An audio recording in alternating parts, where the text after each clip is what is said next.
Hi everyone, welcome back to the channel.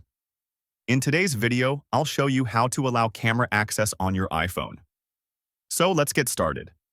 First, open the Settings app on your iPhone. Scroll down and tap on Screen Time. Next, scroll down and tap on Content and Privacy Restrictions. Make sure camera access is not blocked here. Now, go back to the main settings page. Scroll down and tap Privacy and Security. Scroll down, then select Camera. Here, you'll see a list of apps that can use your camera. If the toggle next to an app is green, camera access is allowed. If it's gray, simply tap it to turn camera access on. If the app doesn't appear here or the camera still isn't working, go back to the settings. Tap on the app. Now scroll down and tap on the Instagram. Make sure the camera toggle is enabled there as well. If none of these steps work, there's one more fix that usually solves the problem. Go back to the settings.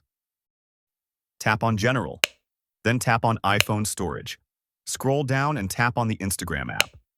Next, tap on Offload app. After that, reinstall the app from the App Store. This refreshes the app and clears temporary files. When it asks for camera permission, tap Allow, and your camera should work perfectly. And that's it. If you found this video helpful, don't forget to like, subscribe, and hit the bell icon for more practical tips. Thanks for watching.